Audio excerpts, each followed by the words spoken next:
So this is Riley Martin? Yes. Okay. Friend of the aliens. Yes, right, yes. right. Why are you people bugging my time with 4 hours of faggotism? You know what I mean? I mean, Jesus Christ, man. Can't you come up with another solution? Ralph had one of everything, and then I would put on my underpants. And then I would sashay out. And then I'd parade around. And then, in order to feel more comfortable, we pretended I was at a gay club, walking around in just my underpants, and to see if everyone at the gay club enjoyed me. And when we voted on my underpants look, and that was really gay. You know, I was very gay. It sounds gay because it was just the two of you. Yeah. And then even Ralph said, you know, you don't need to keep parading around. Why don't you just try them on, and whatever ones you like, we can order. Right. He doesn't need to see you. Yeah. And I go, what's the matter? You don't want to see me? Joe, hi. You're on the air. Hey, man. Howard. Yeah. What's going on? And nothing. Listen, I think it's time you come out of the closet with Ralph. Oh, please. Because I know deep down, and I mean that literally. All right, so I'm a homosexual. You're a sword swallower. Right. I'm a homosexual. You're right. Thanks, Howard. Right. What can I tell you? I'm caught. Good. In fact, that's good. That would be easy. I'd love to be gay. It'd be so goddamn simple. And then when people ask me about why I'm separated from Ira, I just go, you know what? I'm gay. 20% of American men had at some time in their lives at least one homosexual experience. Now, you told me every man did. Yeah, well, every man has, but only 20% will admit to it. It's a pretty embarrassing thing. Every guy has at least had a sword fight. Now, wait a minute. Would you say that just because you had, and you want to believe that every man does? I never had a sword fight. Not a sword fight, but you had a homosexual experience. Yeah, well, yeah, if you want to call it that. I mean, I was a young child, of course. I think that's why you want to just label every man. Every man has had some kind of homosexual experience. Oh, I watch every movie. I got to tell you, I had the same thing for a while. Like when I first started therapy, you kept asking me about like gay feel, like, you know, gay this, gay that. I go, listen, dude, let's cut that shit right now. I said, I got no problem with gay people. Dude, I'm not gay. Because, but, you know, you have to explore that side. And I go, bullshit. I'm not exploring that. I got no problem. Yeah, what do you mean explore? I like chicks, dude.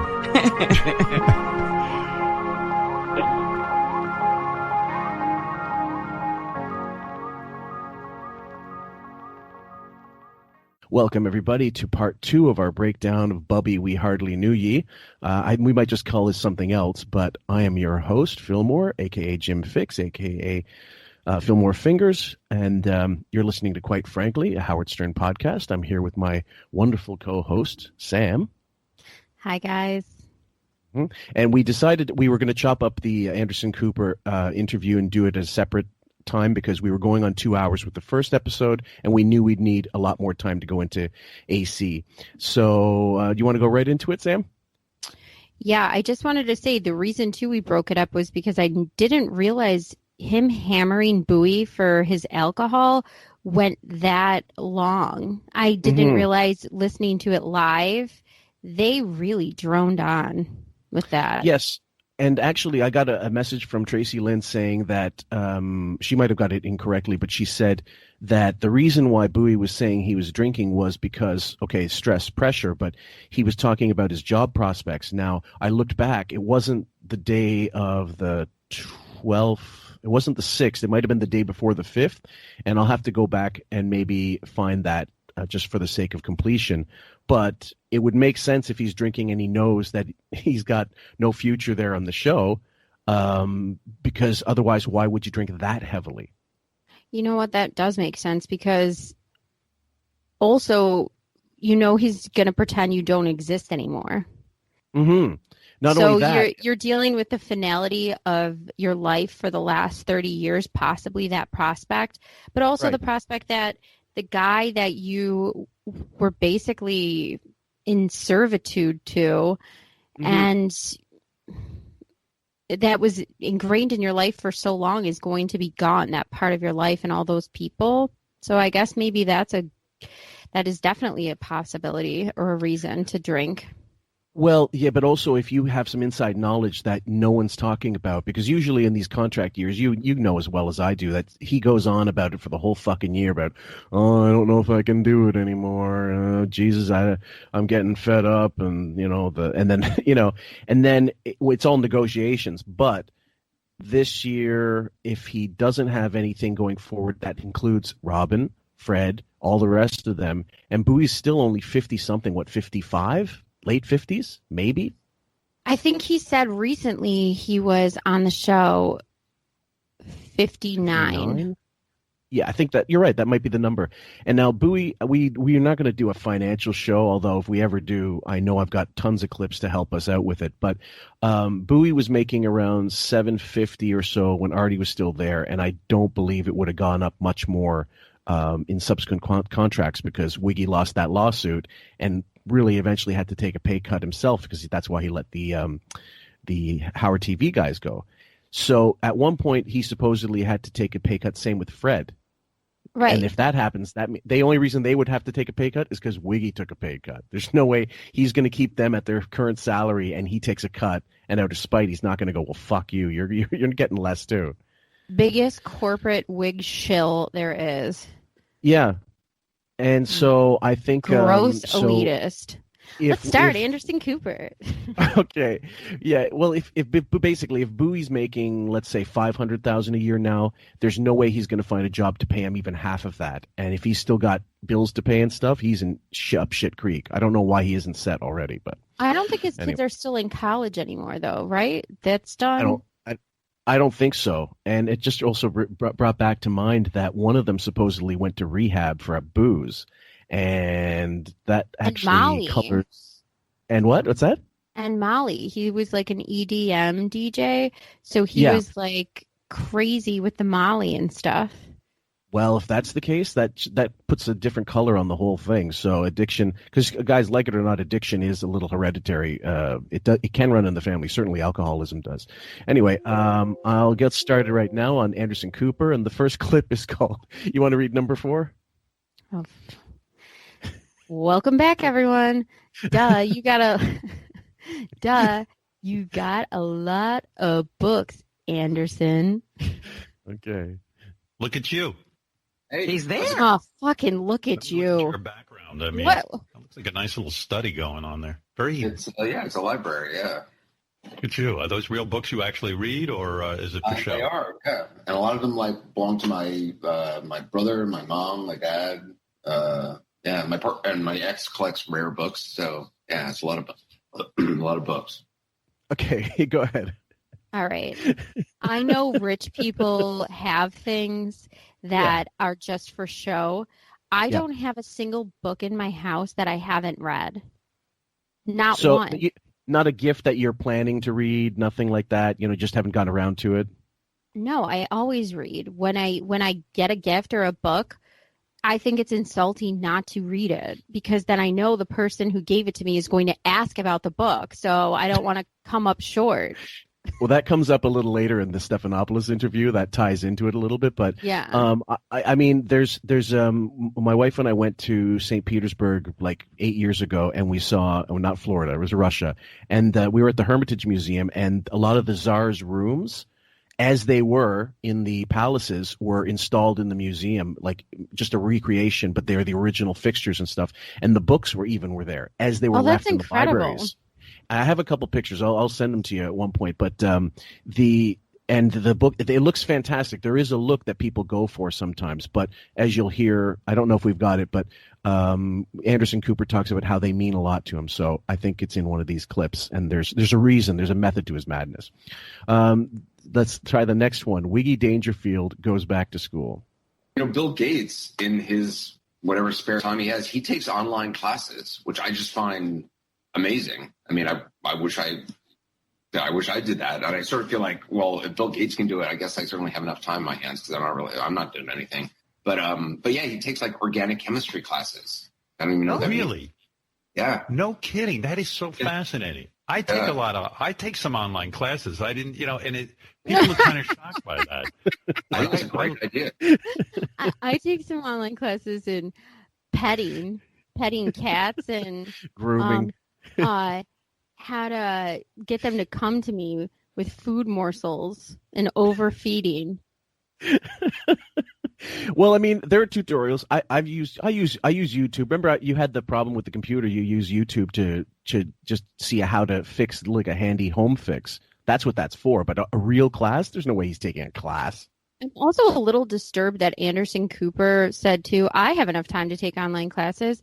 Aren't you the head anchor of a major CNN show? Shouldn't you be, like, studying up on your shit in order to make sure you know what's up? If you have all this free time that you're worried you're not taking online classes, I suggest maybe you look into the stuff you're reporting harder. Thanks. Maybe he's just a workaholic. The next clip, number 5. Would you like to read this one? We'll swap them. Oh, I feel in my bones there's some sort of madness. Fuckery going on here, but I don't know what it is yet. We're gonna find out. Enough about your dead mother, father, and brother. Let's talk about me. Your mother gone now, your brother gone, and your dad gone. Your dad's been gone for a long time. These are the memories that you have. You have their books. Yeah.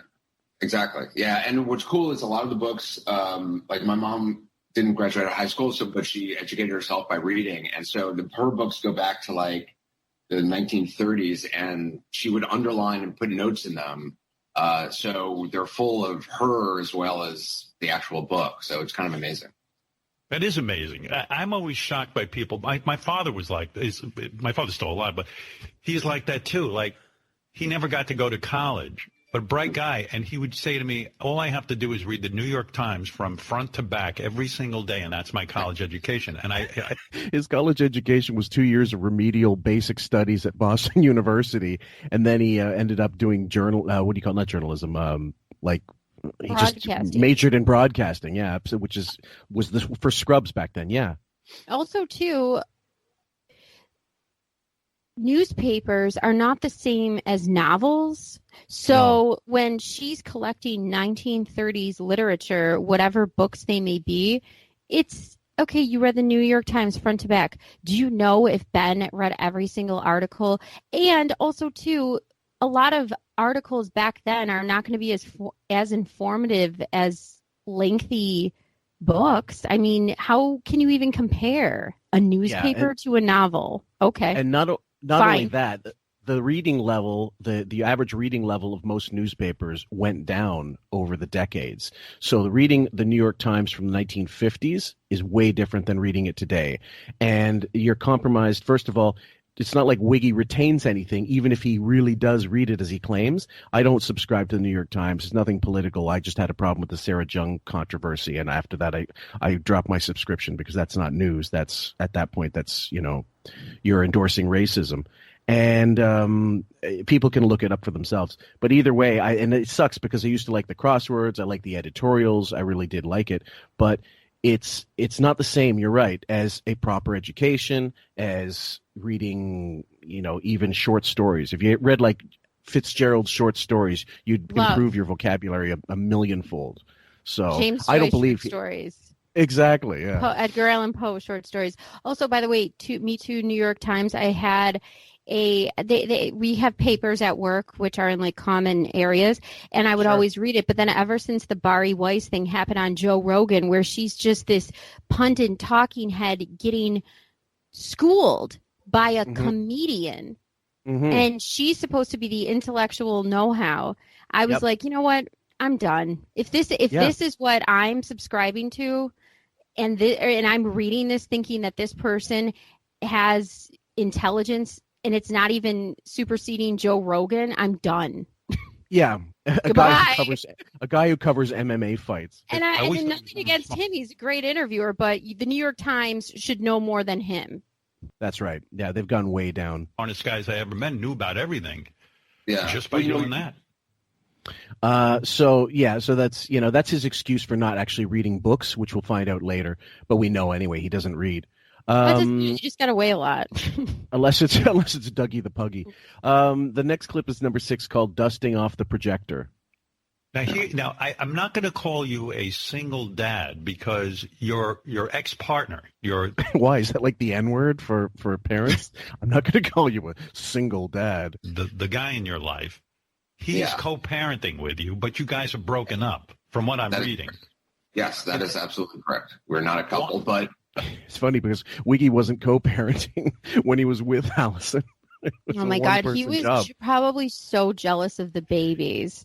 He was like, this bitch is feeding and bathing these children. What about me? What about me, exactly? But he's my family. Why? Is that what he said? Yes, because to me, don't you want a clean break from this guy? I mean, this was a guy, you guys were in love, you had a close relationship. Yeah. Why? Go ahead. Now, I actually hardly ever defend Stern. Clearly, look at this show. Sure. But I will say I thought that question was fair because, why would you embark on a co-parenting relationship with an ex? I get it. I truly thought that was a good question. I mean, if you have a kid and you break up, then I understand coexisting and co-parenting in a healthy way and keeping that relationship together for the kid's sake. But I don't understand this, and I like Anderson's answer. And I thought that was a really not a bad question for once. Thank God I got one. Well, yeah. I mean, if the idea that the kid's growing up with like half, it's like growing up with divorced parents. I don't know if they were actually married, him and his fella. I don't think so. No. Yeah, but either way, that you're maybe sending mixed signals to the kid, like, oh, you can be a single, not you can be a single mother or father, but is this person my father as well, or why are they around? Are they together? Are they not? That could be confusing to a kid, absolutely. But either way, we'll listen to see what Anderson has to say. 10 years, yeah. Yeah, why have him involved? Well, okay, so, as you said, I don't really have a family much. So, I mean, I have two half brothers, but they live away. And, so I don't really have a family. And so my friends become my family. And this is somebody I was involved with for 10 years. He's a great guy. We didn't work out as a couple, but, I want somebody, when I was a little kid, it was just my mom and my brother, but it was my mom, and she was not the most parental person. And I wish some adult, after my dad died, had stepped in.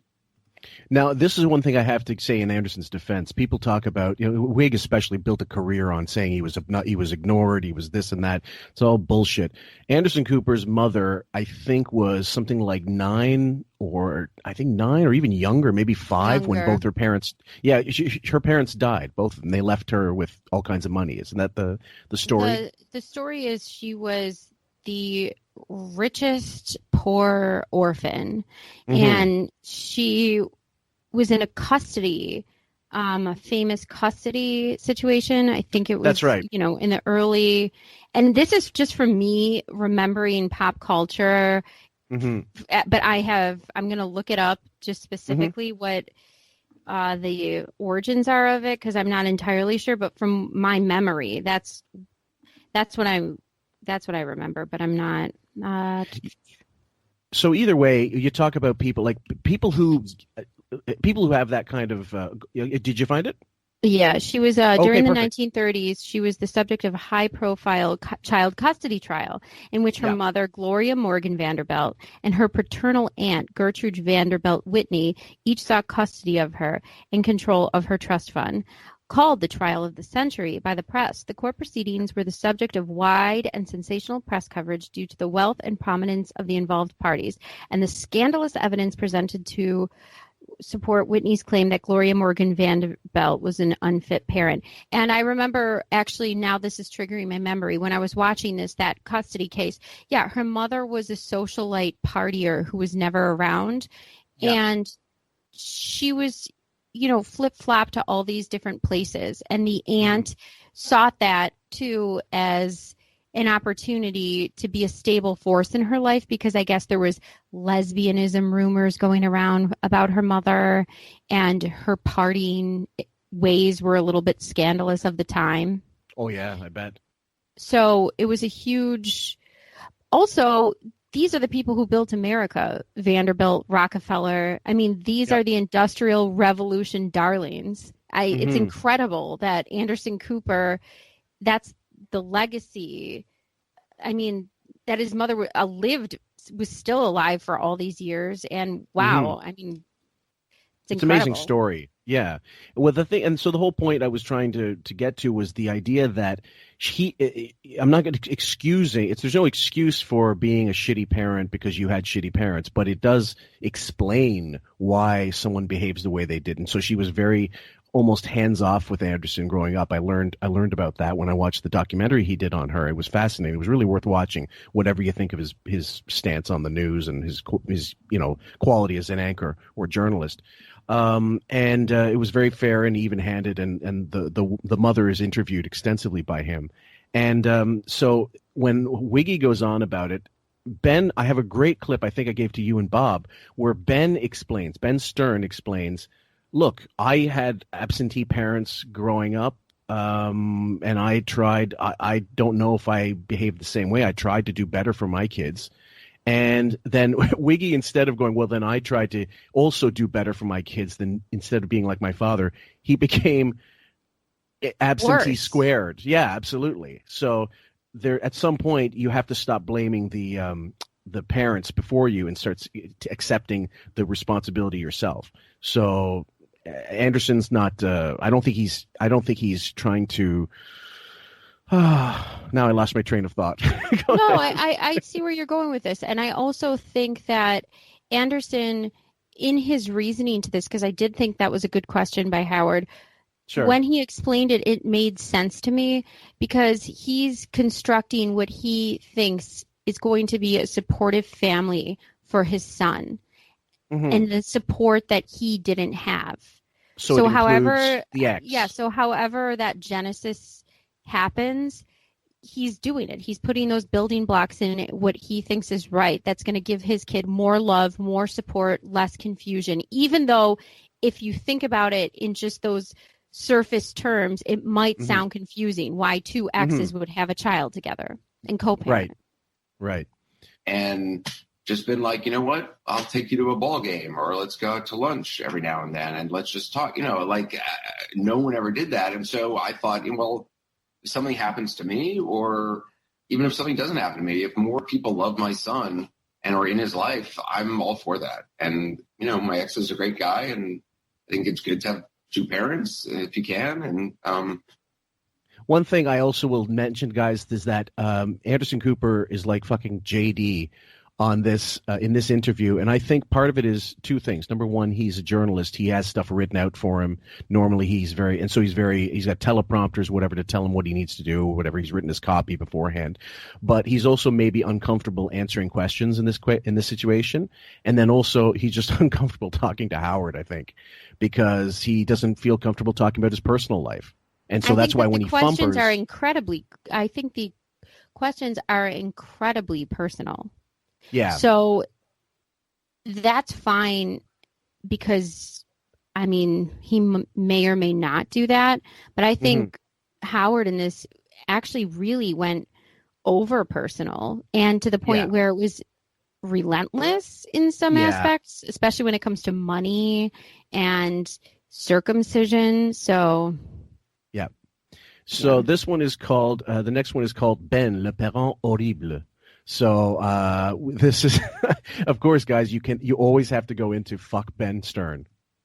So he's going to speak in French to the kid, and he's going to be, I think, like Papa or Papa or whatever, and I think I'll be Daddy. Jeez, that's such a good plan. I love it, and I love that he just went from "I'm confused" to "It's a good plan." Right, that's the other thing.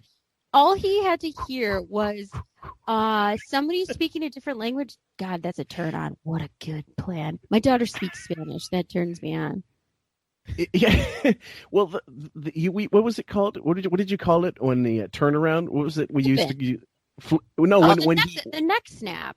Neck snap, absolutely. So when it happens, you have to really be on top of it. That's why you get so many fucking clips, but you almost miss it when you're editing these things. But yeah, absolutely. He's all over the place. Suddenly it's good. Suddenly it's shit. Before it's shit, now it's good.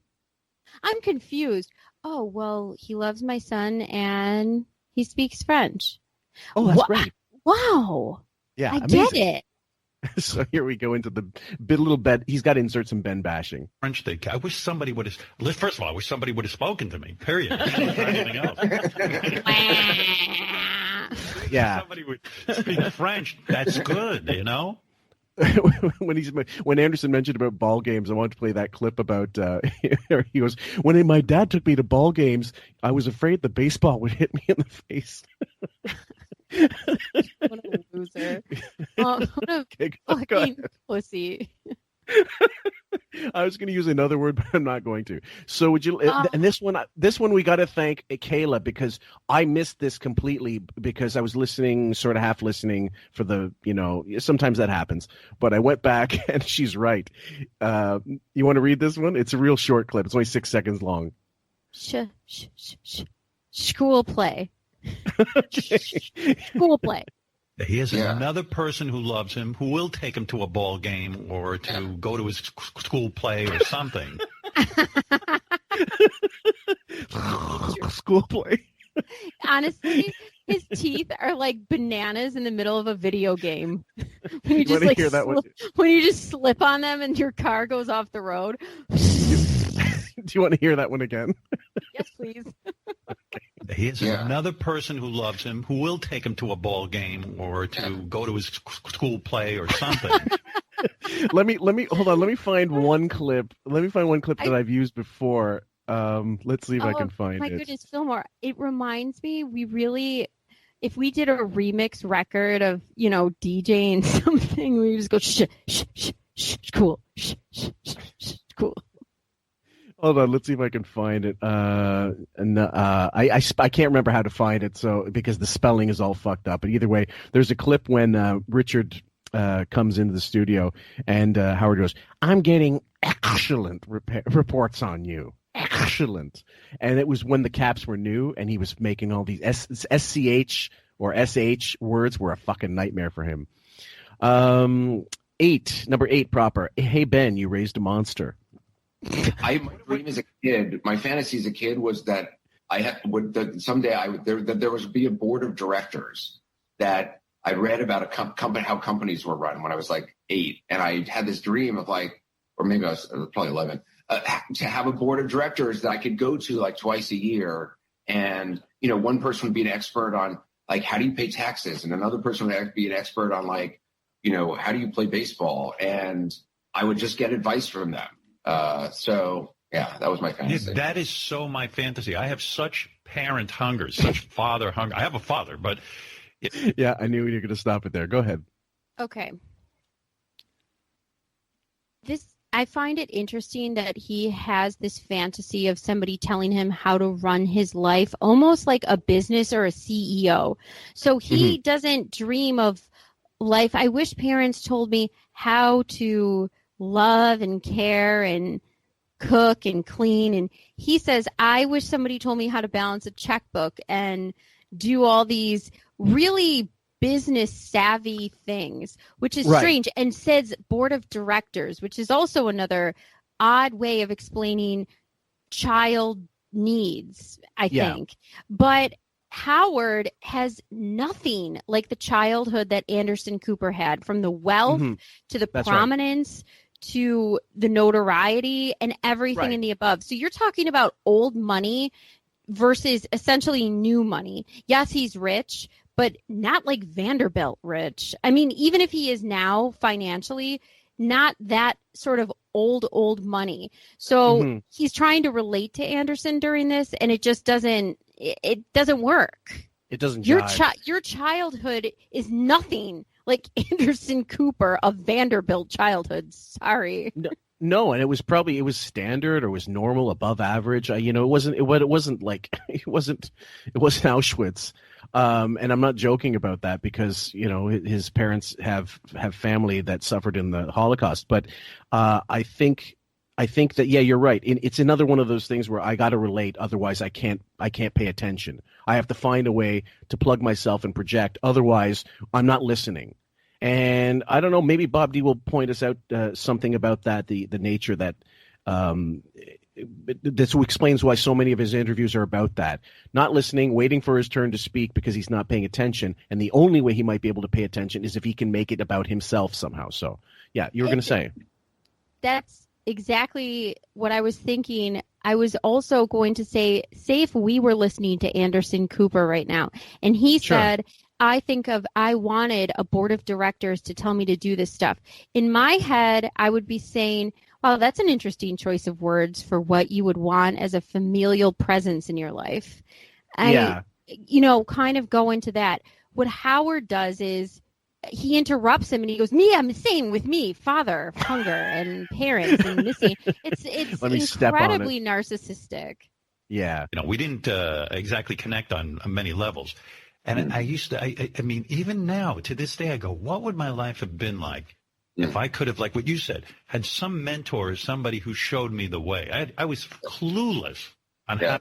He was clueless. Sorry, hold on. Let me finish that because it's only a few seconds. I conduct my life. I really was. And he was clueless because he was a fucking 79, not because he didn't have a father that gave him advice, which he did. He admit over the years. I have reams of audio of him saying, Ben told me how to do this, and anytime I had financial problems or questions, I asked Ben, and he always steered me in the right way, steered me in the right direction. He said he told him to get more money for radio contracts. He talked to him every time when he was renegotiating. Also, too, this motherfucker can't even make coffee or use a laundry machine. No, and as a matter of fact, I believe it was Ben that actually said Robin's great, and Howard didn't realize it at the time. He said Robin's really good. You should keep her, and that's you're not keep her. It didn't make sense. That didn't sound right. But you should you should keep her as a coworker because she's a good foil, and you have such a horrible voice. She had actually a good voice at one point. I still think Robin at one point had a good radio voice, very clear at one point. At one point, so the number question. Clip number 9. Okay, Sam. Clip number 9. Hits keep on coming. A pelican with an abacus. Okay. By the way, I was right. I love that. By the way, sense that so I told you that your mother is that another Photoshop? So great. Would leave you her estate. Anytime there's marble counting, you can count on me to fucking edit it, guys. I'm sorry. I told you that your mother would leave you her estate financially when she died, and you said to me, "No, my mother." What a comfortable conversation. Yeah, exactly. This also the reason why this ties in, and I'm sorry, guys, I don't have the clip. I don't remember what day it was, but he talked about how his father and mother left their house or their whatever to Ellen. Yeah. I completely forgot to pull this clip, but and he did mention it in one of the clips I did produce, but vaguely. You could understand why Ellen would get the money because they're obviously like, well, you're a fucking multi-tens of millions, multi-millionaire, Howard. What do you need? A house that might be worth whatever, $250,000, who knows, $500,000. He needs to free more seagulls out of Tupperware. Oh, for fuck's sake, yeah. And the other thing is they probably fucking hate him in reality, and they just love their daughter instead. So leave him nothing, Ben and Ray. If you're listening to this, leave him 0. Don't leave him 0.0. Prepared. I've made my own living. Blah blah blah blah blah. She did leave it to you. I read it in the paper. What'd you read? I read that your mother. First of all, people thought she was worth $200 million. That's what I read. Right. The truth. Yeah, go ahead. Okay. I don't know about you, but I have a family. I don't know if it's a Sicilian thing or a polite society thing, but we never talked about money. I mean, it was just not a discussion, like who has what, or it just, people don't talk about that in my family like that.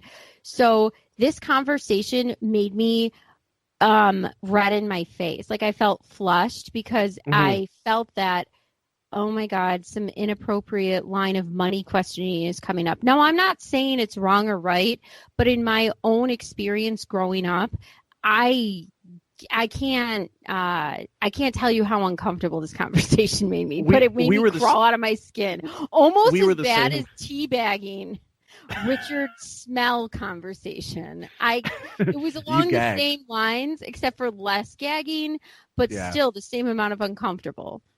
Well, the thing is, it's tacky on any level to discuss money with people, especially their finances. And I teach my students things you don't ask. How much money do you make? Are you married? Stuff like that, because of people at a certain age anyway, because it could be a dangerous question depending on the conversation, depending on the person, the context. Because some people are not comfortable. They lost a husband or they're divorced or whatever, or they got unemployed and they had hard times, whatever the fuck. So it's certain things you just don't ask. We only cares about money and projection of certain things, how it applies to himself. So to him, this is not a bad question to ask. I would not have even broached it in a heartbeat. No, our family was the same. You don't talk about money. If you have a problem, it's a different story. Like if you have you need to borrow money, that's obviously a money question, but you're initiating that. But you don't, you don't lay it on the table. It's tacky. It's not like we had money problems. No, you or I are in life, I'm assuming. It just was, you don't talk like that. No, you don't. She was worth more like $1.5 million at the end of her life. Is that accurate? Something like that. Yeah, I think the final estate hasn't been done. I'm guessing it'll be, maybe $1.5 million, $2 million or something. So she did leave it to you, the money. Fuck. So my God, I'm dying right now. I actually feel, I have this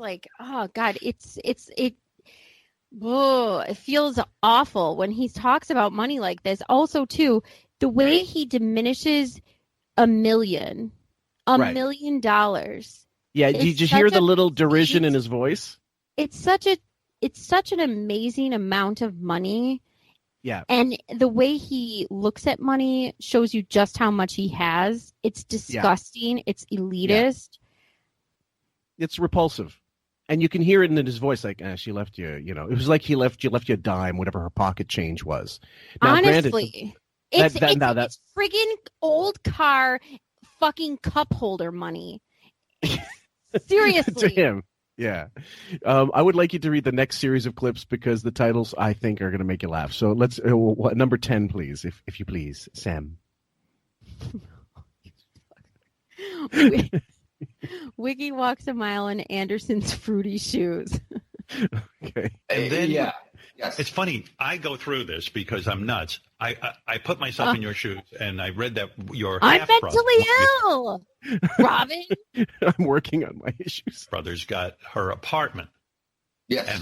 And I said to myself, I'd probably rather have the apartment than the $1.5 million. The apartment might be valued much higher. I love that you've been calculating. Now, he's clearly uncomfortable with Howard going down this line of questioning, and any normal person would get any normal person wouldn't have asked this line of questioning to begin with, but he would get the hint and go, let's get off this. Now, mind you, Henderson could have easily said, I don't want to talk about it, and I would have. Just going to make that point as well, except for I would have said, oh, really? That's what you would have done? Thanks for being completely inappropriate, but I'm a celebrity jerk-off too, and I like to circle jerk everyone else just as much as you do, so I'm going to stay on for this question and say I love that you asked this. Yeah, I find it a little why even put up with this? I guess just trying to be polite and not sound like a jerk because he's also he knows this is going to be broadcast somewhere. So, but I wouldn't. Yeah, first of all, I wouldn't have agreed to be interviewed by this no mind. I have. I almost called you to discuss this with you personally. Do you think you would have swapped, Howard? I mean, who got the better end of it? Your half brother? Well, the whole thing was I was consumed with your mom's will. One half brother got nothing, zero. Fuck sake. I was consumed with your mother's will. What not with her creep. Click, not with her dial dad. tone, dun, dun, dun, dun. The line is not. Goodbye. Dial tone. The call you've made cannot be completed as dialed. Yeah. Nobody wants this. No, not a one. I mean, that's not really true. Okay. But my mom, my mom lived a big life and made a lot of money, spent a lot of money, had people embezzle money on her. she was not, she wasn't interested in money. Like it wasn't, I know people would imagine that's what she was interested in. She had no sense of it. And she cared about, being generous to her friends and living having a nice, physical environment and creating art. And yep. Sam? Can I tell you, I understand that he's being honest here, but during a time in a pandemic when most people, especially in the United States, have less than nothing, we're being treated worse than people in Venezuela, Canada, you name a country. They're taking care of their citizens better than we're being taken care of right now. So when we're hearing this conversation about, she just really never thought about money and it just, fine. And it's tacky and it's frivolous. It's a very fucking awful conversation to have right now during this time, and annoying, especially to people who would have been his fans or might be his fans. Now, and normally this is kind of the reason why, part of the reason why we didn't cover the Amy Schumer interview, because they were basically talking about how their live-in help is, their problems with their live-in help, which everybody can relate to. We all have a fucking Aunt Jemima on call going, yo, Mr. Fix, I got your pancakes ready, sir. And like, okay, that'll be fine. That'll be fine, Irma. I'm, I don't. I'm doing laundry. Did you turn down the sheets? Oh my God! I'm murdering you with a rock I found. Like, yeah, I can't even with it. I swear to God, like so that's why, and that's why a lot of people, when they go Hollywood's Howie, they're not fucking kidding. Hollywood Howie, they're not kidding. I mean, it's embarrassing, and it doesn't make for a good interview anyway to talk about money unless you're talking to someone whose name is synonymous with it, like, I don't know, fucking Bill Gates as one of the richest people in the world. That makes sense.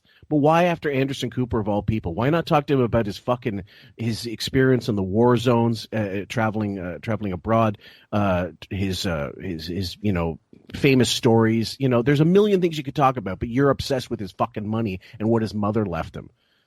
So inappropriate. He's like a weird estate planner who's trying to get the account. Like, no. Like some weird estate planner. It's bizarre. I can't even explain how bizarre this line of questioning is. It just reminds me of that episode of Three's Company where Janet gets left into the will of this old guy who used to go to the flower shop, and Jack goes with her to the reading of the will, and he can't, finds out the guy was rich. So they go through and they give each son this and that, whatever, and then he goes, finally, to Janet Wood, and Jack jumps up and goes, this is it! I just imagine Wiggy losing all composure. Were you shocked, Anderson? Were you shocked when the lawyer calls you and says, Anderson, your mother left you something? No, look, this is so tacky. You're making the sound. You made the sound again. 3 shows in a row. Sorry, I can't. No, it's good. I can't take the tacky. It's giving me so much discomfort to listen to people. He's hammering him about his mother's money. Yeah. This is so wrong. I'm palm sweating again.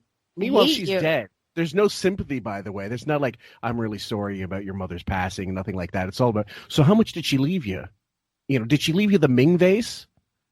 Yeah. How about the China cabinet?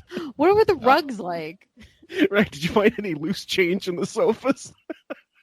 I forgot about the fountain. Rabbi Doug. Jesus Christ. At the old place, we did an interview with one of his camp friends. And he said it was a boring interview. The guy and he admitted to it, but at one point he goes, well, Howard did teach me how to fish for coins at the mall fountain. I said that in the one podcast we did too. I go, do you think that when he goes to Disney World and it's a small world and they have all the fountains in the ride, that it gives him anxiety? He's like, I can't take it. He's fishing for fucking nickels with a it's magnet pole. Yeah, like it's a shrimp boat.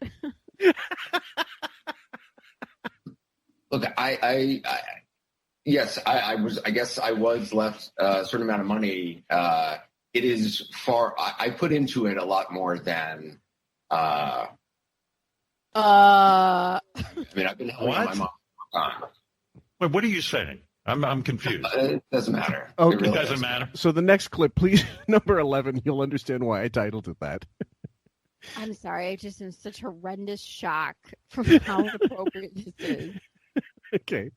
Could you Number imagine, 11. Fillmore, if your mom What? died or your father, and I go, So what'd you get? so listen, I was thinking about this. I thought about this a lot. I thought about calling you Fillmore. Did they leave you? Did they leave you the silver? What the fuck? Oh my god! You know, and I said this before. If you ever watch the movie Zorba the Greek, which is actually a fucking amazing film, if you haven't seen it already, it's shame on you. But Was there's that the old. wait, was that the film you sent me that I was watching the other day?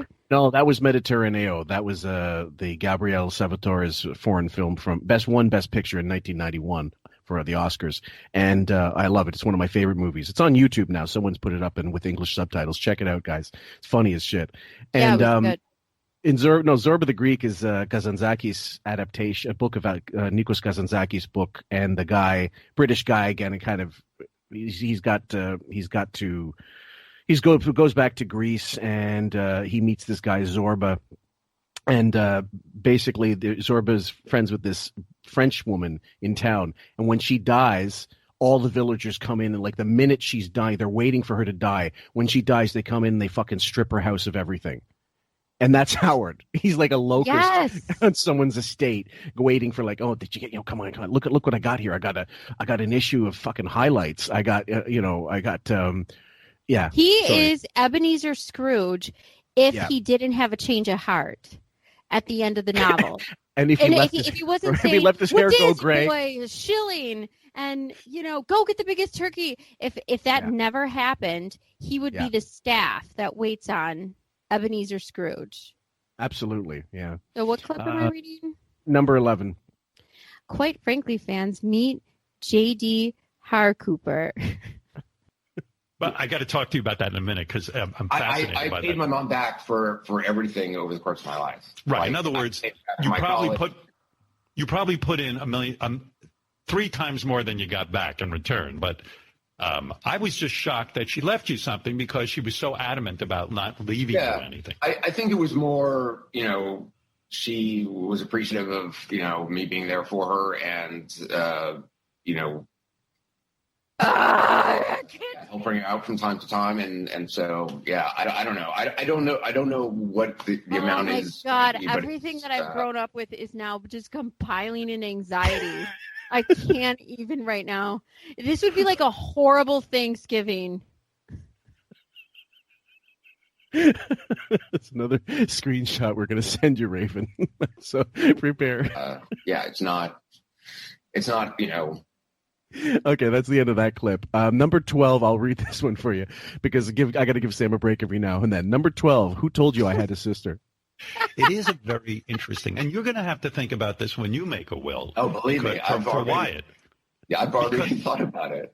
Yeah. Okay. So he's still on will talk. I just got so morbid. But also these titles, the only sadness I have is that I can't actually include punctuation. So if we could put a question mark, you'd laugh even harder. But she's stunned. I can't even imagine. I have somebody on my show within the first 5 minutes. I'm asking them about their will. Because in a way, Maniac. I would say it's a mistake. I think you might even agree that your mom should have said, there are 3 boys. I'm going to take the entire estate. They should split it 3 ways. What? Poor Sam. This is so bad. Yeah. Because a child will forever feel scarred. Because even my father called me one time. He says, listen, you've got more money than your sister and stuff. I'm going to leave my estate. Let's say to your sister. And his estate, God knows what his estate is. It's probably $3. So he's denigrating his father's. Do you know you're on the air? Yeah. What kind of fucking conversation is this? I thought I missed this clip, but I guess maybe there was another previous mention to this, and then it came up again. Why wouldn't it come up with it's money? I mean, if Ben divided it down the middle, except for a set of fucking like a bottle cap collection, he'd fucking disown his sister. Yeah. This is like Dustin Hoffman, Rain Man, Judge Wapner. Like, he can't help himself, and you're like, why is this guy watching for Judge Wapner? Why the fuck are you asking this so obsessively? We have went down the will of your mother, and now we're running down your will and testament? Well, do you think he pulled... Wapner. Do you think he pulled out a P-Touch, the brother P-Touch, and made tags for all the sofas in his parents' house, and put Howard on this one, and put Ellen on that one, and put Howard on everything, just to keep ownership? I just got this image of him running around with this old dusty brother P-Touch, making tag labels for everything. Can you picture how the dividing of the assets are going to go?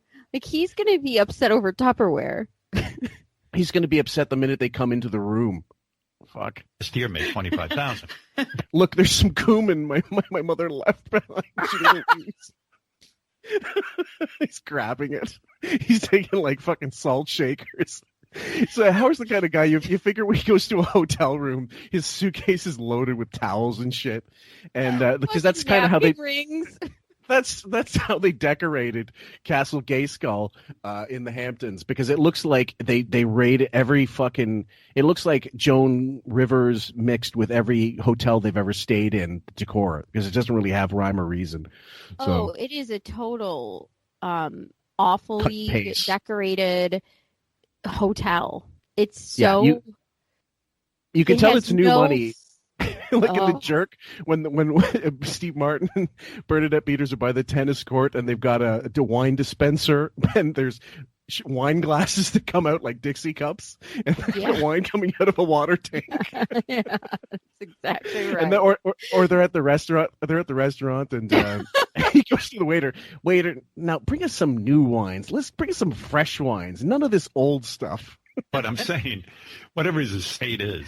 But I said, you know what? You should leave it to both of us, and I would be certainly happy to hand it over. But I heard it scars children if they feel they've been ignored. You asked. You told your dad that he should leave part of his estate to you? Well, actually, it ended up working out that he didn't. He just ignored me anyway. But I think I read somewhere that it's a mistake to do that to a child, no matter what they have. I think listen, I don't know. I haven't paid much attention to this because it just is never something that I've anticipated, or, I've been involved just to like help clean up my mom's apartment and stuff. Sam was like Mount Etna, ready to blow. I'm like a freaking tea kettle. I did that on purpose. I let you stew on that for a while. First of all, she's blushing. When she said she was going red thinking about this, folks, quite frankly, fans, now I'm JD. She wasn't joking. She really is like, she can't believe that she's hearing this. I get so and you heard this in real time. Conversation. You heard this in real time. Did you get the same feeling then? Yeah, I had to. I was listening to it in bed, and I had to take my comforter off myself because I got sweaty. It's awful. I don't even know we're not even halfway through. My feet, everything got like hot and uncomfortable. I hate it. I hate all of this. So you're welcome, everyone. Besides my uncomfortable features that are pouring out of me, there is this. Oh, I didn't study this as much as you, or I never thought about. He said, I never thought about this. Why are you thinking about this? And also, he just said, yeah, I read somewhere. You just said you don't read. You don't read. So where are you reading about these scarred children who aren't left money in wills? Where are these GoFundMe children that you speak of? I read somewhere is the same as I got a friend.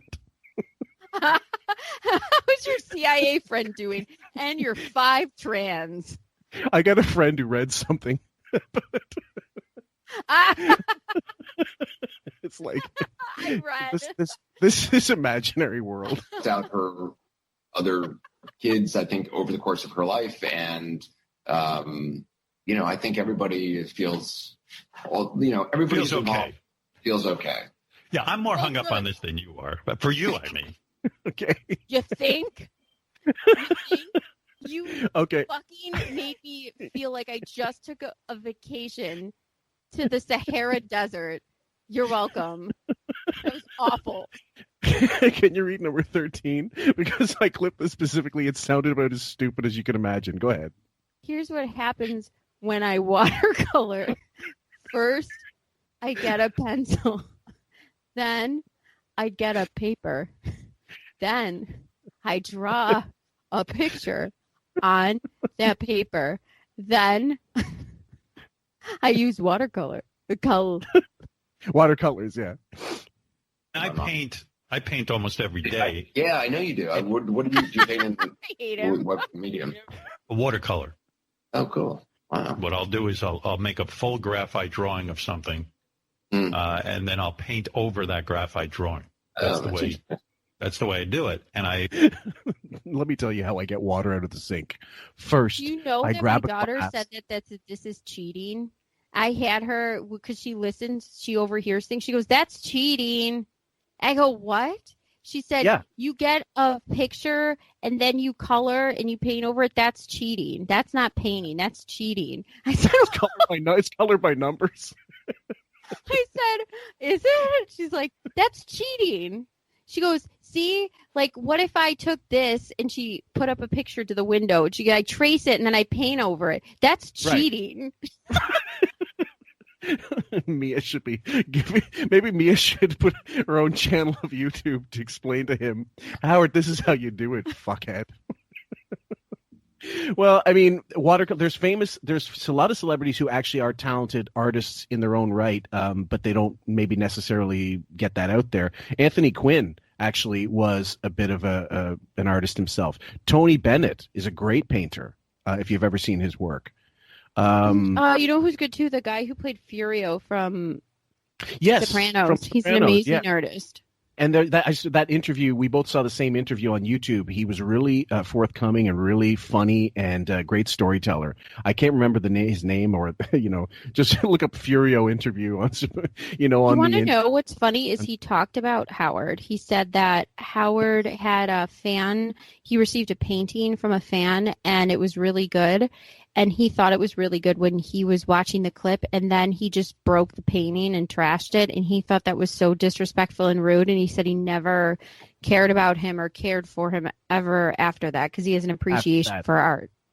Yeah, and he grew up in Jersey, I believe. He's from, I can't remember, he lived in Italy. Yeah, I think, or he's from Italy, but grew up in Jersey, something like that. So he was able to get the Italian. That's why he got the Italian accent so good. Great story of how he grew up in The Sopranos. Anybody check that one out. Admire, there's a particularly weird thing that goes on with celebrities. When they paint, it's almost like they don't put the work into it. They feel their name can sell the painting. Rejection much. And that bothers me. It bothers me. Look, your mouth is agape. You heard this before. You're still shocked. I heard this live, and I still it doesn't ever cease to amaze me. It's really torturous. Yeah, Bob, I'm sorry we're giving you mountains of homework to do when you listen to this, but I know. So it bothers him that other celebrities make money off paintings. Even if they're good, doesn't matter to Howard. They just shouldn't do it. They shouldn't be hawking their paintings, I guess. Only him or not him. He's better than everyone because he's not hawking his paintings, except for when it's a, dog foundation. Well, it's funny because Picasso would near the end of his life, Picasso was he was at the point where he knew it was all bullshit, the Picasso label, that he would sign something and it would be worth more because it had his signature than it was before he signed it. So if he get like paid $25,000 for it, just because he signed it, and he knew it was trash. He knew it was stupid, but he didn't care at that point because he same knew. With Warhol. Warhol's whole irony was the commercialism of art.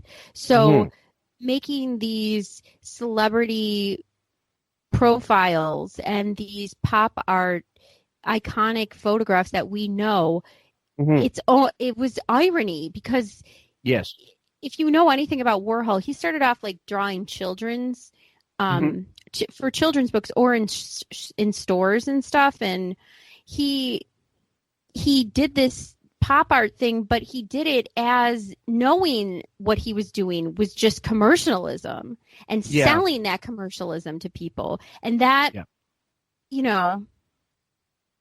I guess it's interesting. So art is just like, again, in the eye of the beholder. Also, right.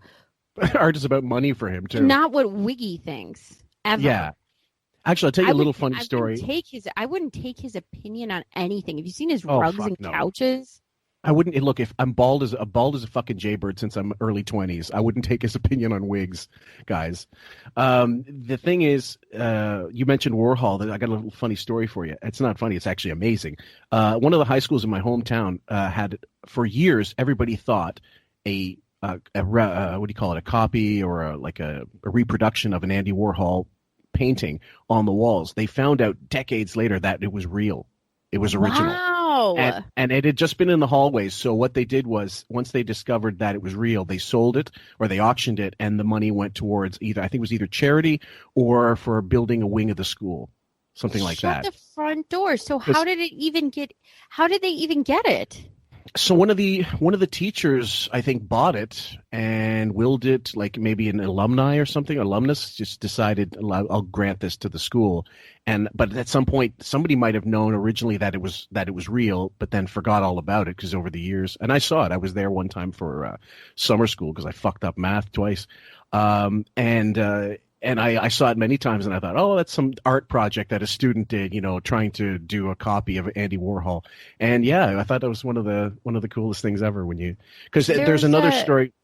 Oh, sorry. There's that one kid who Jean-Michel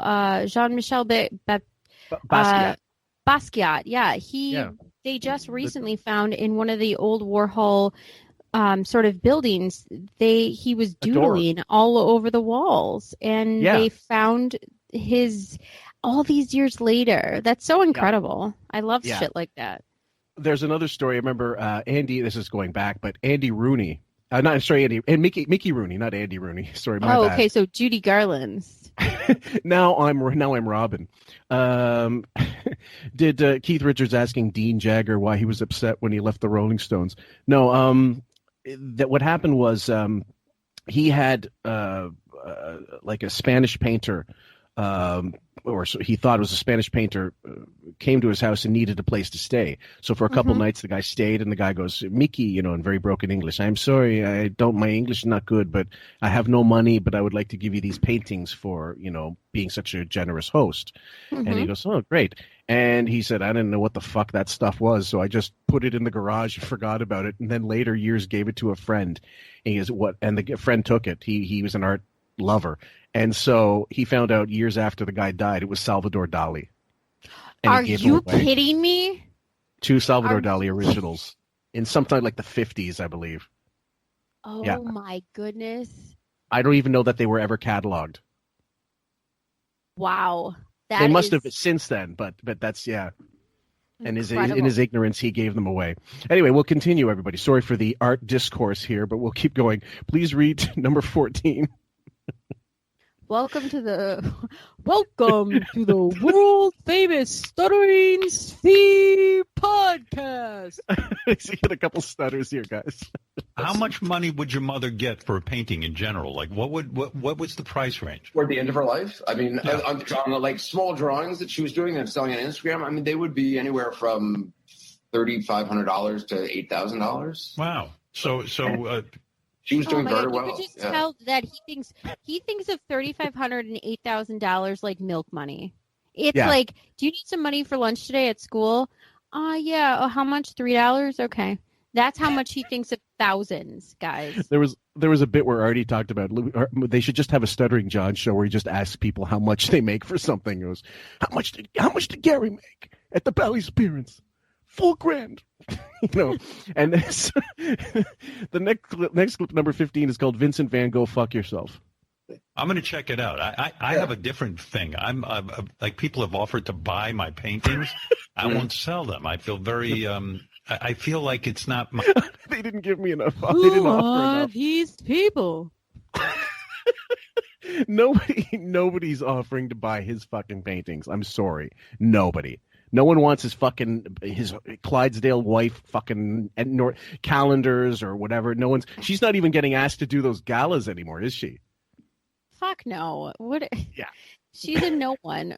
A literal zero. We all want to see a 50-year-old in a bikini posing for a calendar. Go ahead. With these bolt-ons. Also, uncap. I can't. I hate you. Just keep going. Okay. You don't want to let them go?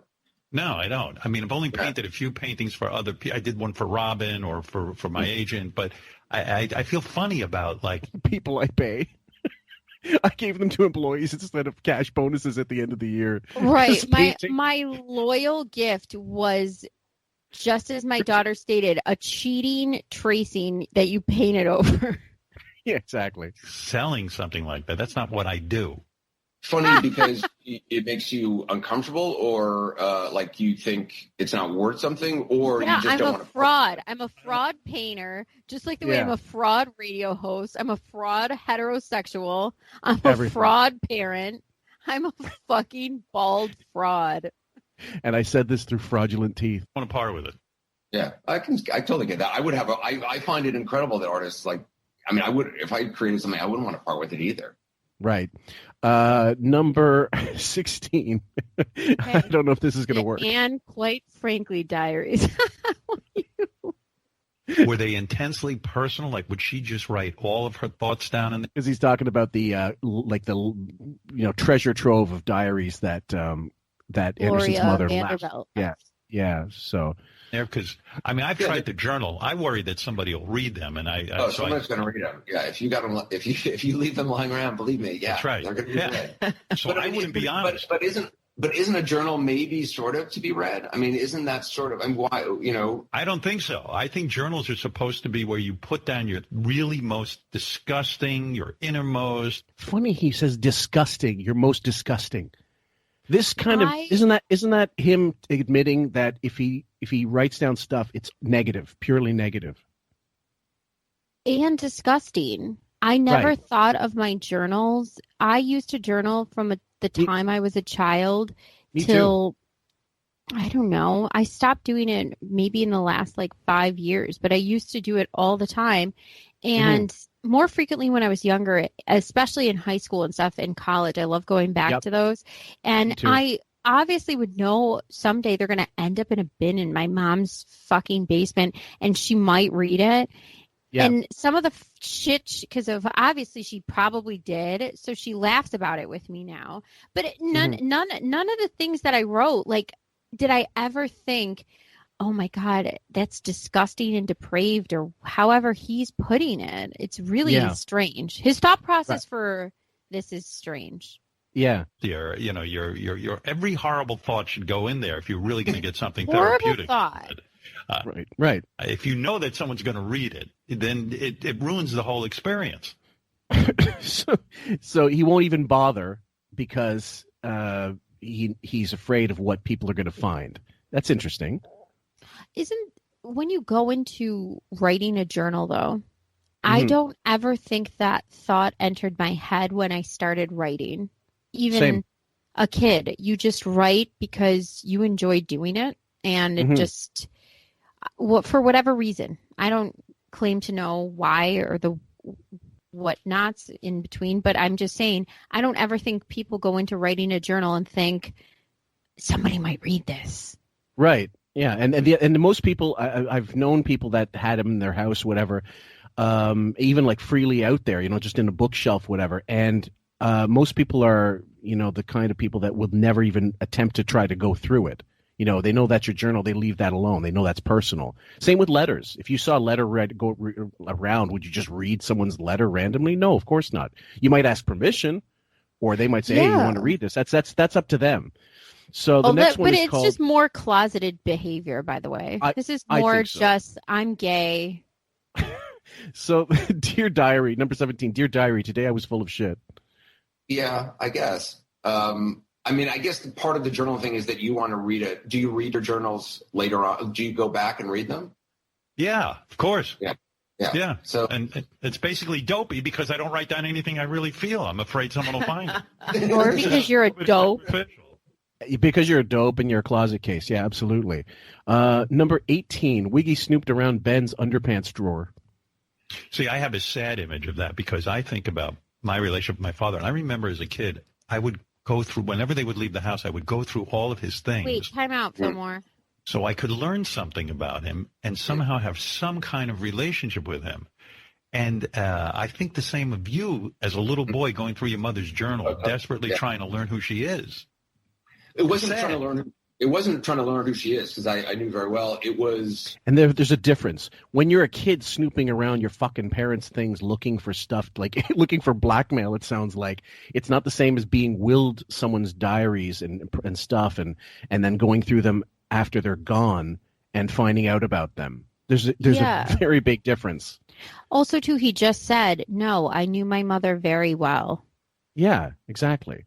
I was very concerned about the stability of the ship the little rowboat we were living in, and I wanted to make sure I was giving good advice. Yeah, like that's a proper answer. Would you want to read number 19 because you did bring this up? Of course. No problem. Robin Jabs I can't. I hate you. Robin Jabs Captain Limp Wrist. Were there shocking things in the journal? Did you read stuff like, he entered me? Hold on. It's not the same as Pills McGee. I can't remember who it was. I think it was Natalie Pinero Stack. So she messaged me and she goes, I was crying when you said Pills McGee and Stick Insect or something in the last one. But anyway, we're trying to put as much imagery as we can, guys. We're trying to be as creative as possible. So here it is. Yeah, that's my journal. I mean, it was a lot about Oh, something happened there. Why is that only? Oh, let's try it again. Were there shocking things in the journal? Did you read stuff like, he entered me, he brutally took me. He brutally took me? That's your journal, Howard. Yeah, that's my journal. I mean, it was a lot about That has to be Robin trolling. That has to be, right? Robin she's with us. He is Richard Simmons with a fucking grapefruit in his hair. I mean, there is no doubt in my mind. She knows he is full on a homosexual with a bearded relationship. Has to be, right? Can I? Can I dispense a little bit of gossip here? I don't know. Go right ahead. Okay. So, I can't give the details or the exact source, but right. So just you're feel free. God, I'm having trouble now. Microwave. Feel free to. Do you want to give me your credentials and your degree? Yeah, feel free to tell us we're full of shit and we don't know anything, and this comes from nowhere and it's just conjecture. So go ahead, guys. Disclaimer noted. Okay, so I am good friends with somebody who was a part of the show for a long time, no longer associated with the show, but will not ever,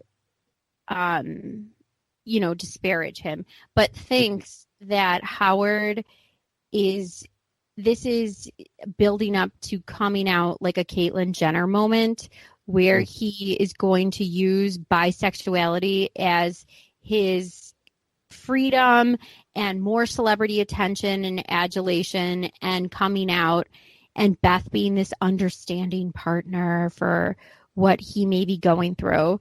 But This is pure speculation on the part of the person who no longer has an association with the show, but just speculation amongst comics and maybe some musical people. Mm-hmm. Well, and that's all I'm going to say. And this is very true. Fillmore knows I'm full of shit. Right. It's true that you were told this. Absolutely. We don't know the veracity of. It's not true. We don't know the veracity of, whether that's actually the case. But it certainly leads to interesting speculation as to the reasoning being like to try to get away some potential Me Too in the future by saying, by shifting the focus to, look at this guy who was so brave to come out and come out as bisexual after so many years. I don't buy it. I have to go on record as I don't believe it at all. I think he's 100% gay, and I think that he's not coming out until at least both his parents die, if he ever comes out. Most people, I think, will go with. But I will say this: what I thought the theory might have been totally wrong when it was first presented to me. Okay. But after sitting on it for a little bit and ruminating, I thought possibly that could be true because there is more trolling going on from Robin, more trolling going on from Ralph, and it seems to be more of a build to the gay. So I'm not sure, but we'll see. Yeah. Now this, I think that was, let's see if I got this right. Wiggy, number 20. Wiggy wanted to get inside Ray's head and her pants.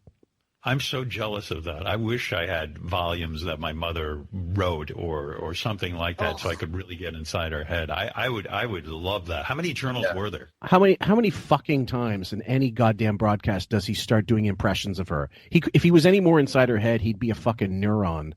He'd be a fucking synapse. Like he is her. He is Ray. No. But some demented form of Ray. Just one sec, Sam. The next clip is called, this is number 21, a cunt punch to Ray and a sack shot to Ben. Yeah, it's nice. It's such I'm just thinking if my mother had a journal, it'd be like, I caught Howard beating off today. I cleaned the grit out of his underwear. I mean, it would just be a terrible log of like. I think you're selling your mom short. Okay, go ahead. Who can't wipe theirself past the age of 3? Honestly. Well, you remember in the roast when they had that little still of him in the diaper as an adult and they're fixing his diaper? I think. What? Yeah, it's just I don't know. Was he just a lazy asshole that like I can't even be bothered to wipe?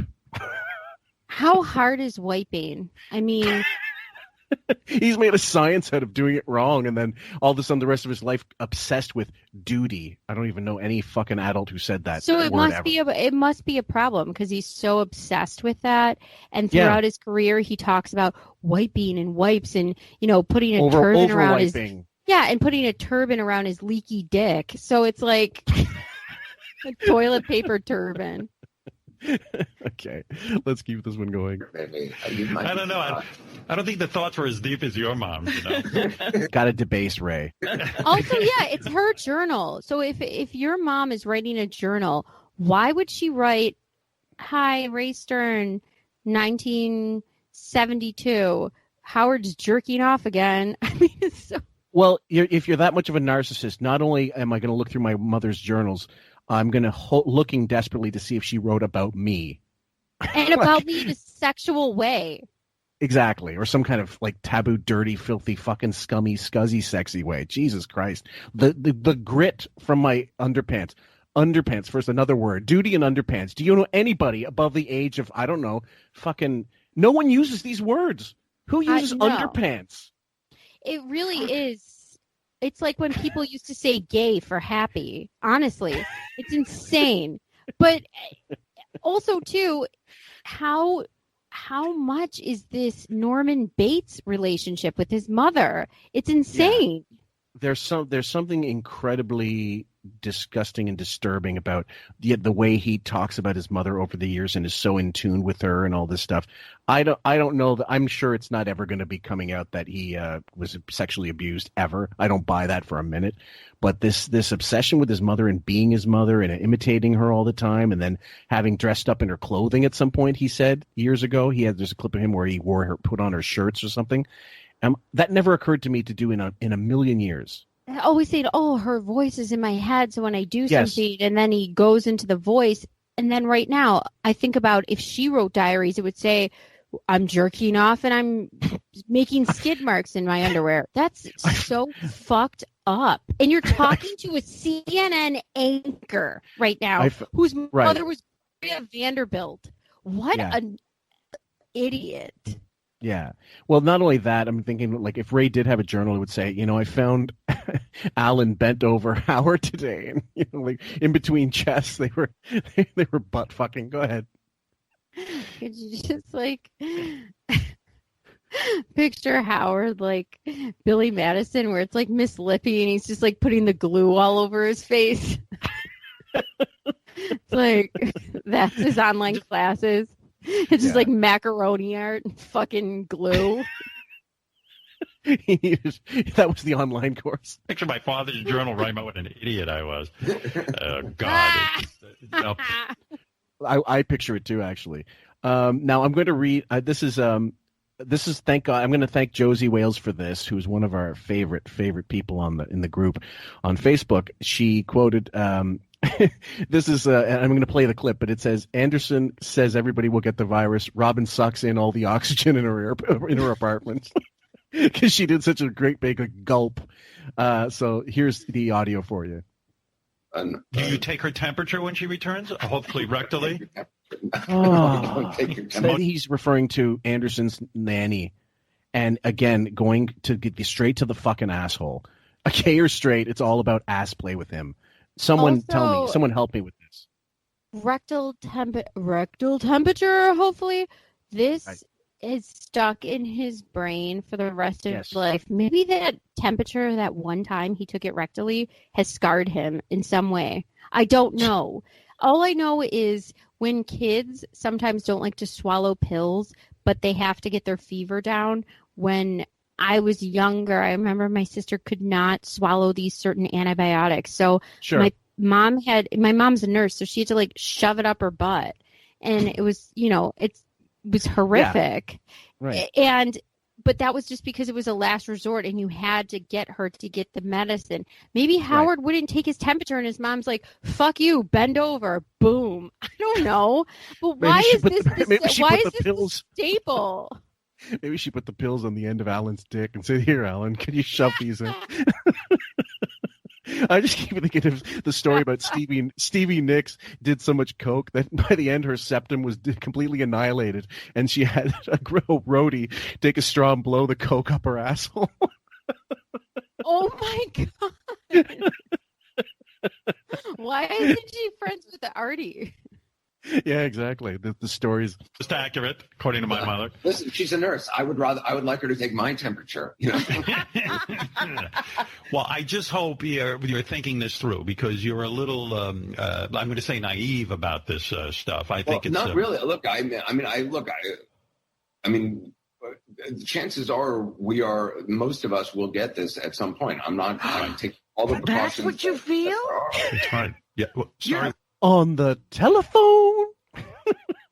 I love when Robin does these declarative statements. She's always like thrown aghast, but she's thrown it back like, what? It really is like a bad middle school rehearsal. It's awful. Okay, let's go to the next clip. Number 22. Would you like to read this one? It's been a while since you read one. What do you mean I have 3 daughters? See, I think this is the wartime correspondent in you. You have always put yourself in danger. You go to places, high-risk places. Okay, so the context is Anderson's leaving his house or mansion, whatever the fuck, to go to CNN studios, where he explains how it's taken care of and it's not that dangerous yet. And Sam's pointing out here that it's a little hypocritical. You wanted to say? Yeah. Okay. So we have the news basically scaring us to death every day, especially Anderson Cooper, Rachel Maddow, MSNBC, CNN, and Fox News has their own way of scaring us. I am not for one or the other. I hate mainstream media. I think they're all a bunch of bipartisan corporate shills. So no, I don't care either way.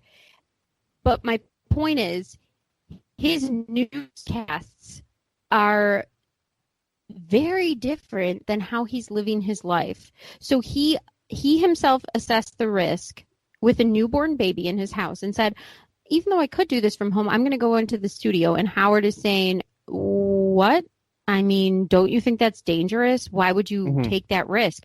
Well, exactly.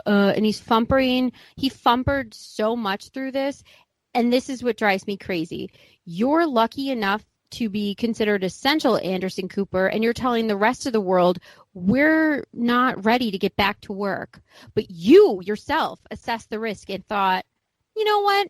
It's fine. I can go into the studio with a newborn baby who doesn't have an immune system that's even close to what an adult has. So I think that this not only calls upon accidentally, Howard did a good job at showing the hypocrisy of Anderson Cooper and the mainstream media, but he also, made him fumper around and look stupid. That's it. Yeah. Well, no, I agree in that sense because, now I'm using in a sense. No, he says in a sense. I say in other words, sense. still more. Tell me what you're talking about. Yeah, quite frankly, the point to be made is in American media in general is typically very what's the word? Sensational. Bought and paid for. Well, that too. I mean, like corporate news is not necessarily news. That's why I kind of stick with stuff that's government subsidized or of a certain integrity. But in this case, there is, you have to maintain the social distancing, but as far as I know, the quote was 80% of the American people are in favor of the social distancing and masks and whatever, and only 20% are saying, well, it's a hoax, what the fuck, like why we have to do this, for open this and open that. But that seems to be all you see about on the news. All you see are these protests and these people, because I guess that sells, or fear mongering. I don't know what the whole purpose is. It's to sell fear mongering clickbait on both sides. Right. It's fear. Our media right now and our politicians in America are not doing anything for us. This is a very fucked up time. So to hear this guy who preaches a completely different message on his own news broadcast like this, to me, was jarring.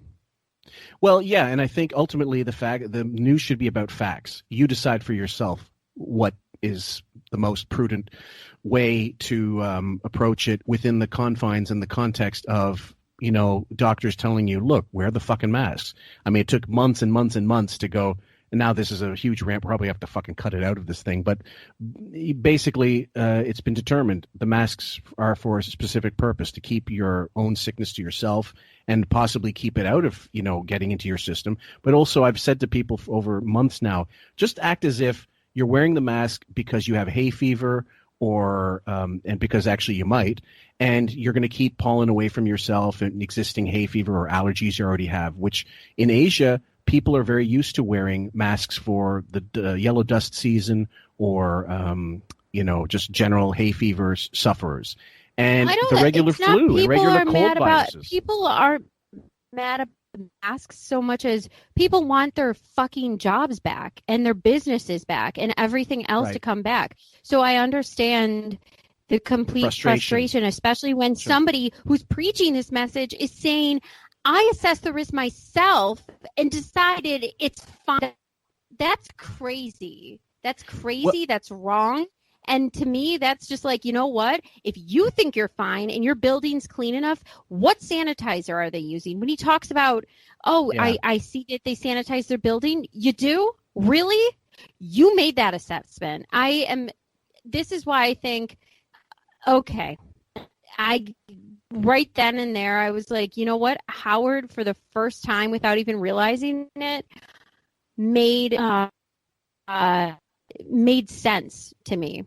He made accidental he actually sense. cornered him. He made accidental sense. He cornered somebody to being honest. Mm-hmm. Well, and nobody's catching in on it, but that's fine. Well, it's his responsibility of Anderson to actually explain the procedure, how he knows it's safe. You can't just go willy-nilly and say, well, I think it's fine and we're all going to get it. You can't act like that. You're supposed to take more precautions. Yeah, and he said it. So we'll play the audio. You can hear for yourself, guys. Sorry for the detour. I think this is what excites you about being a journalist. You are now putting yourself. Oh, that bothers me also. Howard compared this to war. It's not a war. It's not a war zone.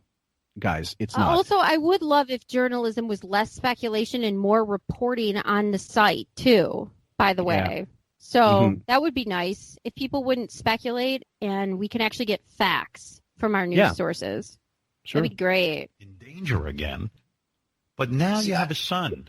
Well, first of all, yes, I went to war zones, but, there's military personnel who spend, a year in a war zone. I was able to go and leave. And, there's people on the front lines who are doctors and nurses going to work. There's, delivery people going to work. It just seems like. Well, I understand that. But you're a rich, famous guy who. Now, this is more projection. Wiggy just scared to get the fuck out of his house. Okay, fine. A lot of people are. But then he wants to make Anderson Cooper, he's blowing smoke up his ass saying, look, you're a soldier going out and fighting the war into, this war against the virus and stuff. Don't do that. You can go both ways and say, look, it's incredibly unprofessional of you and very you're not very health conscious and conscious of the fact that you're putting out this mixed message. You stay at home, but I'm fine. I'm going to risk going outside and maybe spreading it and getting it and giving it to other people. That's not responsible social distancing.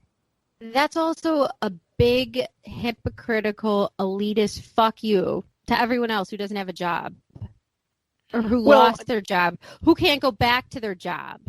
Well, I mean, what can he do about that? If he has a job to do, that's not the fault of other people. He could do it at home. He should do it. He's he choosing could do it at home. Not to because he doesn't think it's risky. That's my point. Right. That's my point. So you're saying that's the lack of social responsibility he's showing by flaunting his own rule, his own edict, but what he's telling people. Okay, fair enough. But what if he said, look, this is, and he gave a detailed explanation as to where exactly he's going and why it's okay. Would you be okay with that? He doesn't. But would you be okay with that? He doesn't have it. But he doesn't have it. So why would I even assess that hypothesis or a situation that he didn't do? He doesn't. Okay. All right. I think people are going to be shutting this off. So we'll see about. Hold on. Let me see. 211. Sorry. That's all right. 211. We're arguing for the first time. Say the first Fillmore and Sam, quite frankly. Oh, this is the schism. No, it's just that I agree with you on that level, but at the same time, I would be fine with it if he had full transparency and explained fully. This is the route I take. It's I'm taken with a car. People might like that we're arguing. Maybe it's normal. It's natural. It's not behind the scenes. Basically, could do the show from your home. You would be a lot safer. Me, I don't know that I'm ever going to see Manhattan again. I don't think I'm such a germphobe. Yeah, I don't think I don't. That's not germphobe. You're fucking chicken shit. Is essentially what it is. Admit to it. Germphobe. If Anderson invited him to live with him and blow him, he'd be like, "Yeah, I'm right there." Yeah, Fifth Avenue. Yeah. See me coming back for a year or two. This is the only way you'll see him, Anderson. Yeah, you're going to see. I'm a guy who's a floating head on a TV screen. I honestly, you're a lot braver than I am because I would say, hey, I love working at CNN and all. The difference is Anderson Cooper actually has a work ethic and Howard doesn't, and also how Anderson Cooper's job is way more important than Howard's. Sorry, guys. Just the fact is, he's got to report. He has no choice but to do work on a regular basis. Wiggy's got a 3-day work week when he's working. What do you mean? Getting updates on Richard Christie's showering habits isn't more important than? You know what? I was, if I don't get my 1 hour, if I don't get my 1 hour update on Roomba, I'm fucked. Fuck the masks. Let me hear how Mushu Peaches is doing. All that kind of stuff, but you know what? I'm doing it from my house. I'm staying home. I got a kid now. This is it. I got to be prepared. I think it's the end of that clip, and the next one is called "Looking for Anderson Cooper Clickbait." And this he does now. It's such a Howardism these days. Any fucking interview, he's definitely looking for some kind of headline, and often gets some play at the Blast, which by the way is I think a TMZ owned website, and he has paid them. Yeah, he pays them to not do anything bad. No. He actually sends them the articles to put out. Who's looking for Beth? Nobody. Honestly. Who in Christ's name is looking for that giant-headed relic of a never model? I go back and forth on it. Obviously, voting. Are you going to vote this time?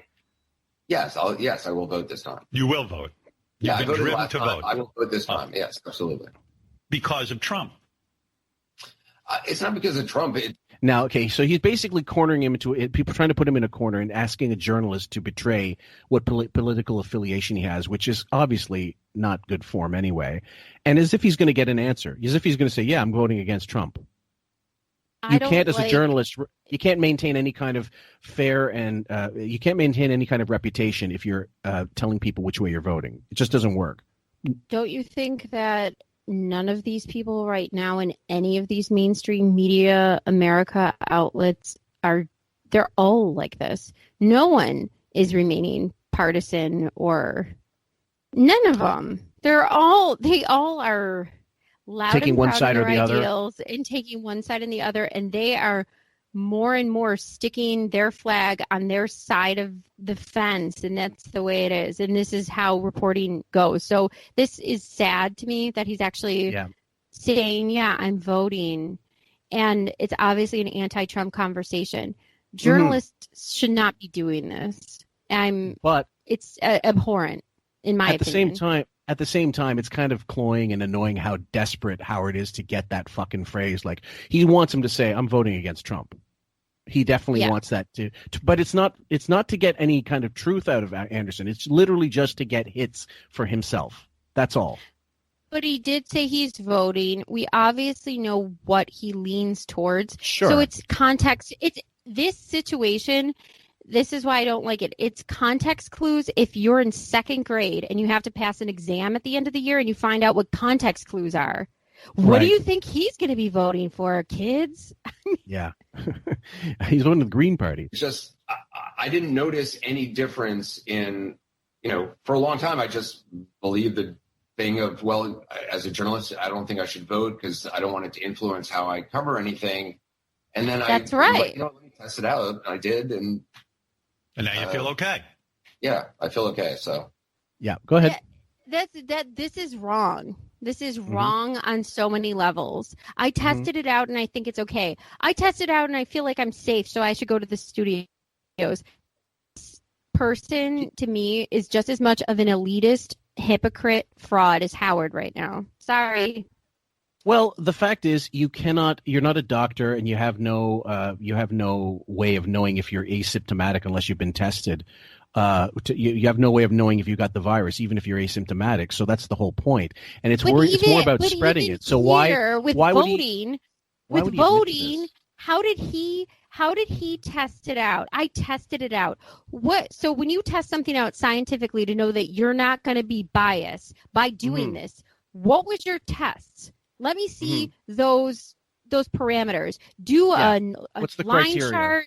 What's the data? How are you measuring this? Tell me as a journalist how not biased by doing what you just said. And you came up with that conclusion yourself. Right. It sounds very flippant. The next clip is called Projection. Wig wants everything to go viral. So, did you say to yourself during that interview, do you consciously go, "Oh my God, this is ratings gold. This will be viral. This is in reference to the mayor of Las Vegas when she had that unbelievable interview where she just looked like a Stepford wife trying to, "We want the city to be open," like regardless of. God. And this is at the height of contamination and death. Like turns at daily death rates. So. To be big I liked how she sounded drunk. she was doing her own Beth impression. It was great. Everybody goes out to Golden Nugget. We'll give you steak for 2 for 1. We're gonna be the test subjects. Come on. Where that? No, during an interview, I am. First of all, look. Look, obviously, it's great to have nice ratings, but it's just no good in my mind. No good comes of having that be a concern in your head. Like, I cannot tell you I can honestly say this. I have not looked at ratings in I don't know, a year. Now, I believe he's answering honestly. And then what he's really trying to tell Howard without saying it and making him sound like an asshole is if you do your job and news comes out and it becomes viral, you don't really have a lot of control over it. Wiggy is trying desperately to crank viral out of whatever he's doing, and that's why it comes out as inauthentic. If you have a natural conversation with someone, an interview, things go a certain way, you'll get what you want most of the time. Unless the person is intractable and they just don't want to talk and they don't want to answer the questions, which, there's not much you can do. But that Las Vegas interview, that wasn't Anderson Cooper fishing for shit so much as question, answer, and getting unbelievable answers. And that's what becomes viral. Right. And, I mean, Howard, in contrast, might as well just have a big golden sign that says, fucking clickbait, answer this, answer this. And it's like a big arrow. Right. And that actually makes the interview... bar, cherry. Yeah, well, it makes his interviews all that shit much shittier because ultimately all you're looking is you're just in your mind you're going filler, dangerous question, filler, and that's what that's in his mind. That's what he's doing. I'm gonna bullshit him for this much time. I'm gonna blow smoke up his ass, and then I'm gonna ask this question that I really want to crowbar in. It's not organic. It's completely planned, and it's obvious. Yeah, go ahead. It's so obvious to the point where. Why would anyone be answering that or tricked into answering that? You might as well have asked the question on fire. Like, light yourself on fire and ask that question. I'm thinking of the Wish You Were Here cup. A dummy. Okay, give me 1 sec. Okay, can you read number 25? Yeah. Wig worried about getting mud on AC's helmet. You know what I'm worried about with you? Now you have the kid. You're busy with work. I do not believe you're going to... Oh, no. I get it. Oh, no. What on his helmet? What? I hate you. You never heard that expression before? I did, but I didn't realize what I just read. You're making me read disgusting anal porn without me knowing. It's not. But this is just, I want to restart that one because this one makes, it's not exactly about what I said. You know what I'm worried about with you? Now you have the kid. You're busy with work. I do not believe you are going to have time to find the great love of your life. Well. Again, okay. So he's worried about how much money Gloria Vanderbilt left him in his will. He's worried about what Anderson's will looks like. He's wondering about the half siblings he has and what they're getting. And now he's worried about his love life. Wow. Wow. This couldn't be Joan Rivers. I think I have with Wyatt, my son. Well, forget him for a second. We know that kind of love. You know what the kind of love I'm talking about. Yeah, you don't. You know that kind of love. Yeah, absolutely. My father put me off dating men, and I think he's a narcissist. Yeah. I'm not forgetting. I'm talking about romantic love. Okay, question number 26. I want you to read this. You have to read this. I wrote this specifically for you. Go on, you can do it. You know what? Come on, you got to do it. At this point, I'm waiting for somebody to just jump out of the closet and beat me to death. It's what is happening? Wig asks AC if he'd snip his baby's Mini Cooper. Will you circumcise Wyatt? Well, I'll tell you why I ask. I'll tell you why I ask. Please don't. Just move the fuck on, you wackadoodle. Yeah. Can you imagine? Okay, now he's not Jewish. It's that the discussion we had about American guys get circumcised. If you're Jewish, it's part of the religion. But if you're American, it seems to be part of the culture in general. Doctors do this, and I think it's just because they get more money for adding a circumcision to the fucking childbirth. But most Canadian guys, as far as I know, are uncut. Yeah, it's an American thing, pretty much. Yeah, I think so. No, of course, you learn of things when you grow up, and especially that internet was dawning when I was growing up. Sure. Shocked could be to know that penises were cut and that they look like what they look like in their original state and what they look like after. I mean, completely shocked. Will you circumcise Wyatt? I'm not trying to talk about that. Well, I'll tell you why I ask. Okay. I happen to be against circumcision. And it's a big issue with me. I think that it's wrong. We're both. He thinks it's wrong because that means that much less dick for him. I don't know what the fuck he's talking about. Does he think there's armies of moils just going from hospital to hospital looking for babies' dicks to snip? I mean, we talked about this just before we closed off. It's not. Did anyone some people check say it's the hygienic. flight logs for Epstein's plane? It was Howard on it. Honestly. When's the last time you asked someone, are you going to get him circumcised? Also, too, he had a different stance about this, I believe, when Sal was talking about circumcising, hide the pouch, how he'd hide pennies and crap in his dick, and that's part of the show. Guess what's in the pouch, which I'm sure like that went into Wiggy's Spank Bank daily. He's always had this anti-snipping thing. He's always thought it was barbaric. Does he think it's because it would make his dick bigger? Maybe. I don't know. Wait, time out, Fillmore. There's only about 5% homosexuality on the earth. Right. And 95% of us don't like to listen to that shit for 4 hours. Hey, Riley, I don't tell you what to do on your show. That's right. Well, no. Well, except not pay me, you bastard. But still,